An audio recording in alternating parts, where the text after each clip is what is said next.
Шингэн төлөвт буй шатхууны тодорхой хувь нь дэгдэмгийн органик нэгдэл хий болон ууршдаг.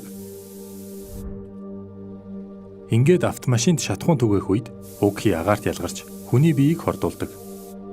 Тийм ч учраас дэлхийн олон оронд шатхуун цэнэглэх үед ялгарх уг хийг буцаан сорж авах зориулалттай нэмэлт тоноглол системийг шатхуун түгээх станцуудад ашигладаг. Шатхуун түгээх станцыг шатхуунаар цэнэглэх үед буюу 1-р шатанд нийт шатхууны ойролцоогоор тэг 115%, харин автомашин шатхуун түгээх үед буюу 2-р шатанд тэг 10.2%-тэй тэнцэх хэмжээний шатхуун хий хэлбэрээр агаарт ялгардаг байна. 1-р шатанд цэнэглэгч машинд суйрлуулсан тусгай хоолой болон шахуургын тусламжтайгаар шатхуун хадгалах савыг дүүргэх үед ялгархийг соруулдаг байна. Харин 2-р шатанд автомашинд түлж түгээх үед хий соруулах тусгай хоолой болон бусад зүйлээр тоноглогдсон хушууг ашиглан гадаг шалгарах хийг соруулдаг байна.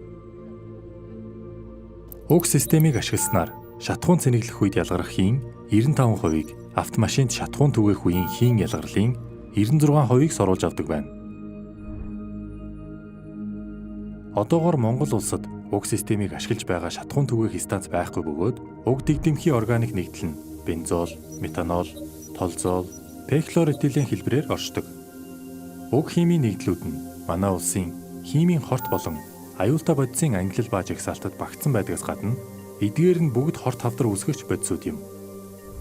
Америкийн нэгдсэн улс 1999 оноос шатхуун цэнэглэх үед ялгархийг сорох зориулалттай ачааны машиныг ашиглаж эхэлсэн бол автомашин шатхуун түгээх үед ялгархийг соруулах зориулалттай хушууг 2005 оноос ашиглаж эхэлжээ.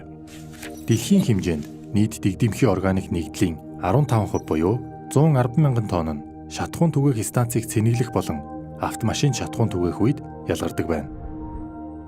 Хүн эдгээр бодисоор хан бодох, цэвэрлэгээ хийх зэргээр богино хугацаанд амьсгалахад толгой өвдөх, орчны баримжаа алдагдах зэрэг шинж тэмдэг илрэх бөгөөд улмаар харааны болон амьсгалын системийг гэмтэх аюултай. Шатхуун түгээх станцад болон түүний ойр орчимд ажиллаж мөн амьдардаг хүмүүсийн элэг, бөөр болон төв мэдрэлийн системд нөлөөлж хорт хавдраар өвчлөх эрсдлийг нэмэгдүүлдэг. Тийм ч учраас хүн ам ихээр оршин суух болсон Улаанбаатар хотод үйл ажиллагаа явуулж буй шатхуун түгээх станцууд энэ төрлийн хий сорох системийг ашиглах шаардлагатай юм.